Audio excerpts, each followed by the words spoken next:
Oi, gente. Lula solto, Lula preso. Lula preso, Lula solto. Lula solto, Lula preso. Bem, temos que falar sobre isso, não é? Se você chegou agora, o canal é a Nova Máquina do Tempo, um canal que discute principalmente política, mas também filosofia, ciência, tem uma sessão com entrevistas com especialistas. Eu, toda sexta-feira, discuto filmes e séries do ponto de vista filosófico e político. Olha, gente, a gente tem que rir, porque senão eu entro em depressão, viu? Eu vou começar a chorar aqui e tal. Não dá. É uma coisa assim, é ridícula mesmo, é muito ridículo o que está acontecendo nesse país. E olha só, agora falando sério, o juiz, o tal do plantonista lá, o Rogério Favretto, né, do Tribunal Regional Federal da 4ª Região, ele não tinha nada que ter se metido nesse assunto aí, porque, embora ele pudesse, a coisa mais básica é o seguinte: você foi indicado pelo PT, você foi filiado ao PT. Aqui na nossa legislação a gente diz você é suspeito. Ou outra forma de dizer, você deveria abrir mão de julgar isso daí, como quem diz assim: eu não posso julgar porque eu tenho ligações. Seria como se eu fosse juiz e alguém pedisse para eu julgar um amigo meu de infância. Não posso. Ou um amigo de um parente meu.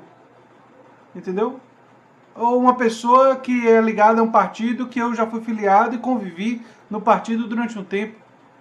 Quer dizer, é uma coisa completamente irregular. E o Moro se sobrepondo e o outro lá se sobrepondo às instâncias superiores, se meteu na confusão, entrou no bate-boca com o cara.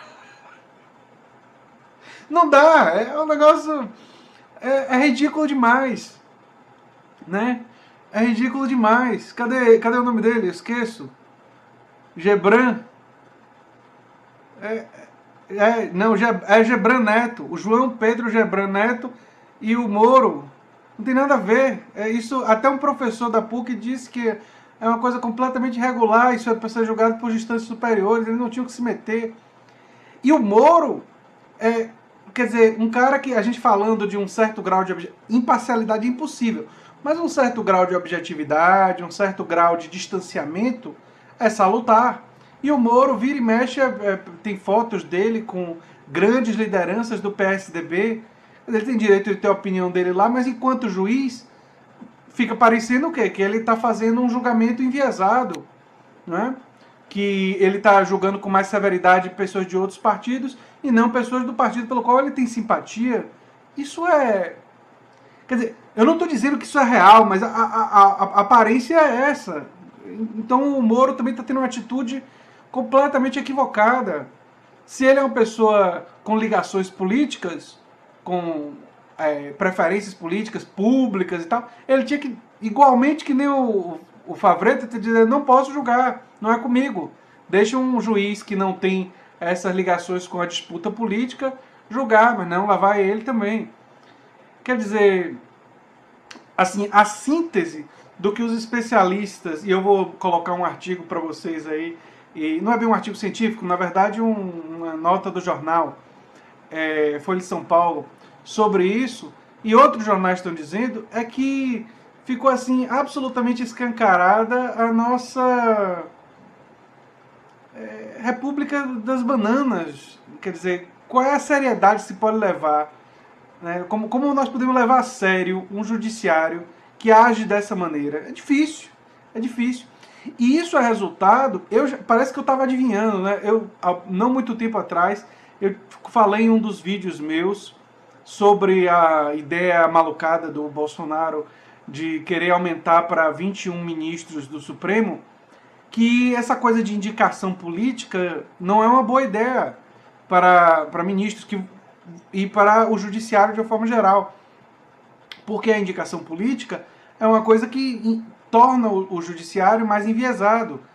Que o que deveria ser é por concurso, quase todos os cargos do judiciário deveriam ser por concurso, por mérito, por capacidade. E no caso do Supremo, o máximo que você poderia ter é algum elemento de eleição, de votação, como é em outros países. Nos Estados Unidos, que o principal promotor é eleito.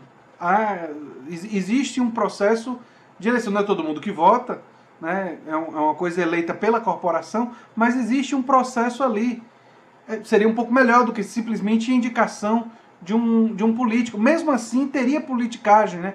Então eu acho que a maioria dos cargos do judiciário, a imensa maioria, deveriam ser ocupados por pessoas apenas via concurso, e um ou outro, você, no caso do Supremo e tal, assim, talvez por eleição, talvez aquela coisa da lista tríplice que tinha sido pensada anteriormente, tem que arrumar um mecanismo melhor do que essa coisa das indicações, porque a gente está vendo quão politizado está o nosso judiciário para todos os lados. O pessoal está acusando muito o PT, mas se vocês observarem o judiciário, existe uma politização feita pelo PT e feita pelos outros partidos. E, assim, o judiciário acaba caindo em descrédito. E é fundamental para uma democracia, para uma república, que nós tenhamos um sistema judiciário de respeito. Infelizmente, o nosso não tem sido assim. Não é? Eu acho que é fundamental pensar em uma reforma. E olha só, é justamente uma das categorias que tem mais privilégios. Tem auxílio de tudo quanto é tipo, são os mais privilegiados. Quando a gente vai ver a coisa das aposentadorias, né, no setor público, 2% de aposentadorias tem mais de 20% dos ganhos. Quer dizer, é uma pequena minoria que ganha muito e age dessa forma. Eu fico até às vezes sem palavras devido à minha mistura de revolta e riso nervoso. Mas é isso aí, gente. Olha, sobre o caso de Lula em si, eu não tenho muita novidade a dizer, porque o que eu já disse antes é mais ou menos o que eu penso. As evidências que foram mostradas não são robustas, não tem assim uma gravação dele, não tem identificado contas no exterior com grandes volumes de dinheiro, não é tipo Gedel que acharam apartamento lá cheio de dinheiro. É o caso de Gedel, eu não consigo me lembrar e não rir e ficar ao mesmo tempo revoltado. Né? A gente sabia que ele era, enfim, aqui na Bahia, eu já sabia há muito tempo, já tinha apontado, ó, há mais de, acho que, a vez que eu disse que tinha alguma coisa muito errada com esse cara foi uns 12 anos atrás, foi 13 anos atrás, tem muito tempo. Talvez tenha sido antes disso. Em relação a Lula, é isso. Não tem evidências muito robustas, tem evidências circunstanciais, que foi utilizado, algumas assinaturas e tal. O fato dele ter ido ao apartamento, até onde eu sei ele não dormiu lá, mas foi.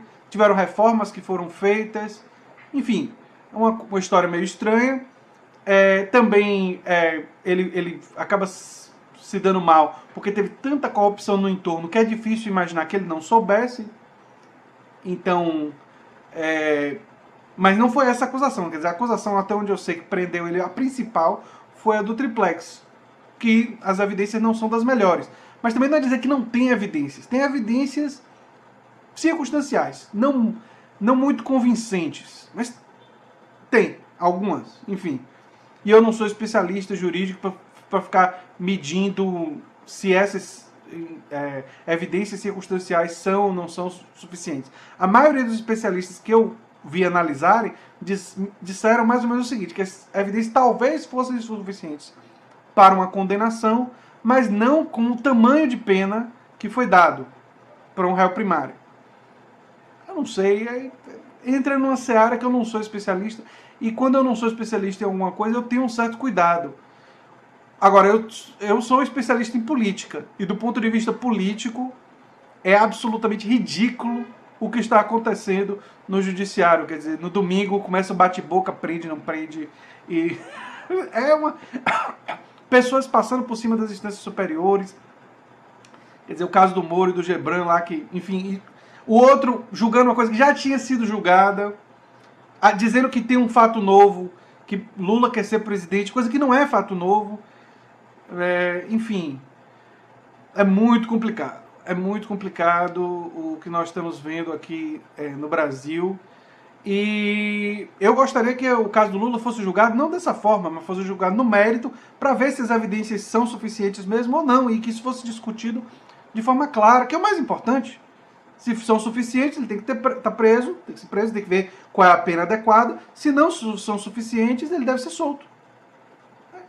Enfim, e não essas manobras aí nos bastidores de ambos os lados, né? E claramente gente, eu falei para vocês do Moro com as ligações dele com o pessoal do PSDB, que mostra também que isento e imparcial, se é uma coisa que já não existe, no caso do Moro nem objetividade a gente pode falar.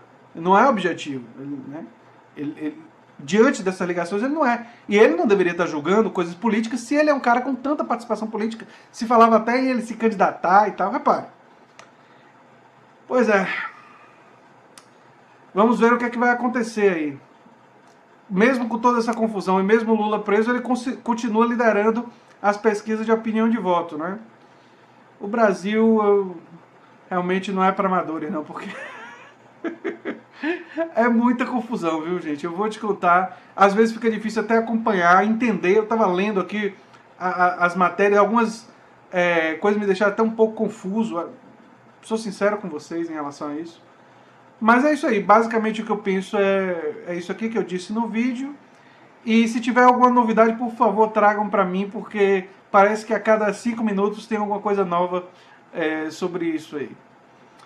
Se você gosta dos meus vídeos, eu peço que você se inscreva no canal, dê um like, compartilhe, que é muito importante para mim. Eu sou André Teixeira Jacobino. Um abração.